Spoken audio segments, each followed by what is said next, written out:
ಸ್ನೇಹಿತರೆ, ಮದ್ಯಪಾನವನ್ನು ಸಂಪೂರ್ಣವಾಗಿ ನಿಲ್ಲಿಸಿದ ವ್ಯಕ್ತಿ ಕೂಡ ಕೆಲವೊಮ್ಮೆ ಮತ್ತೆ ಆ ಚಟಕ್ಕೆ ಬಲಿಯಾಗಬಹುದು.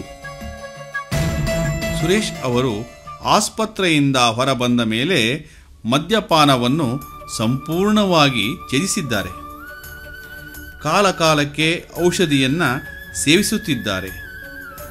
ತಿಂಗಳಿಗೊಮ್ಮೆ ವೈದ್ಯರನ್ನು ಭೇಟಿಯಾಗಿ ಸಲಹೆ ಪಡೆಯುತ್ತಿದ್ದಾರೆ. ಇದರಿಂದ ಅವರ ಆರೋಗ್ಯ ಸಂಪೂರ್ಣವಾಗಿ ಸುಧಾರಿಸಿದೆ. ಅವರು ಕುಟುಂಬದ ಸದಸ್ಯರ ಜೊತೆ ಸಂತೋಷವಾಗಿ ಕಾಲ ಕಳೆಯುತ್ತಿದ್ದಾರೆ. ಮಾತ್ರೆ ಕೊಡ.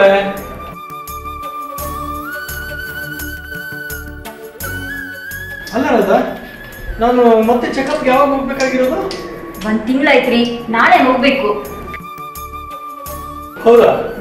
ಹಾಗಾದ್ರೆ ನಾನು ಆಫೀಸ್ಗೆ ಹೋಗ್ತಾ ನಾಳೆ ಬೆಳಿಗ್ಗೆ ಚೆಕಪ್ ಮಾಡಿಸ್ಕೊಂಡು ಹೋಗ್ಬಿಡ್ತೇನೆ. ಸರಿ.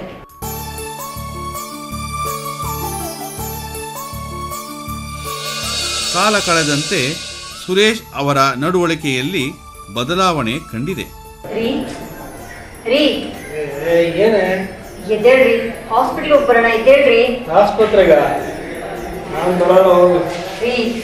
ಟ್ಯಾಬ್ಲೆಟ್ ಸರಿಯಾಗಿ ತಗೊಳ್ತಾ ಇಲ್ಲ, ಆಸ್ಪತ್ರೆಗೂ ಬರ್ತಾ ಇಲ್ಲ. ಯಾಕ್ರಿ ಹೀಗ್ ಮಾಡ್ತಾ ಇದೀರಾ? ಹೇಳದ್ನಲ್ಲ ಹೋಗಿ.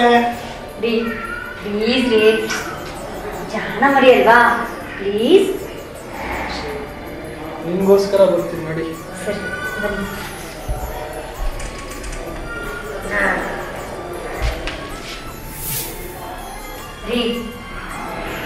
ರೀ ಏನೇ? ಹಾಸ್ಪಿಟಲ್ಗೆ ಹೋಗಿ ಬರೋಣ ಬನ್ರಿ. ಯಾವ ಹಾಸ್ಪಿಟ್ಲಿಗೆ? ಅದ್ಯಾಕ್ರಿ ಹೀಗೆ ಕೇಳ್ತಾ ಇದ್ದೀರಾ? 4 ತಿಂಗಳು ಸರಿಯಾಗಿ ಇದ್ರಿ, ಟ್ಯಾಬ್ಲೆಟ್ಸ್ ತಗೊಳ್ತಿದ್ರಿ, ಸರಿಯಾಗಿ ಹೋಗಿ ಚೆಕಪ್ ಮಾಡಿಸ್ಕೊಂಡ್ ಬರ್ತಿದ್ರಿ. ಇವಾಗ ಏನ್ರಿ ಆಯ್ತು ನಿಮ್ಗೆ? ನಾನು ಯಾವ ಹಾಸ್ಪಿಟ್ಲಿಗೆ ಬರೋ? ಪ್ಲೀಸ್ ಕಣ್ರಿ. ನಾನು ಹೇಳಿದ್ನಲ್ಲ ಯಾವ ಮಾತ್ರ ತಗೋ ಹೋಗೆ. ಮಾತ್ರೆನಾದ್ರೂ ತಗೊಳ್ರಿ. ಹೇಳಿದ್ನಲ್ಲ ನಾನು ಮಾತ್ರೆನೂ ತಗೊಳಲ್ಲ, ಹಾಸ್ಪಿಟ್ಲಿಗೆ ಬರಲ್ಲ. ನನ್ನ ಪಾಡ ನನ್ನ ಬಿಡು, ಹೋಗು ನೀನ್ ಫಸ್ಟ್. ಅದ್ ಯಾಕ್ರಿ ಈಗ ಆಡ್ತಾ ಇದ್ದೀರಾ? ಹೋಗು ಅಂತ ಹೇಳಿದ್ನಲ್ಲ. ಏನಾದ್ರೂ ಮಾಡ್ಕೊಂಡು ಹಾಳಾಗ್ಬೋದು. ಒಂದು ದಿನ 4 ತಿಂಗಳಿಂದ ಕುಡ್ದಿರ್ಲಿಲ್ಲ, ಅಪರೂಪಕ್ಕೆ ಸ್ವಲ್ಪ ಕುಡ್ದೆ. ನನ್ನ ಕೈಲಿ ಕುಡಿದೇ ಇರಕ್ಕಾಗಲ್ಲ.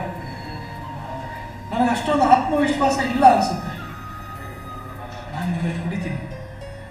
ಅನ್ಯಾಯವಾಗಿ 4 ತಿಂಗಳು ವೇಸ್ಟ್ ಮಾಡಿಕೊಂಡೆ. ಕುಡಿಯೋದು ಬಿಟ್ಟು ಏನು ಪ್ರಯೋಜನ ಇಲ್ಲ. ಕುಡಿತೀನಿ, ಇನ್ಮೇಲೆ ಕುಡಿತೀನಿ ನಾನು.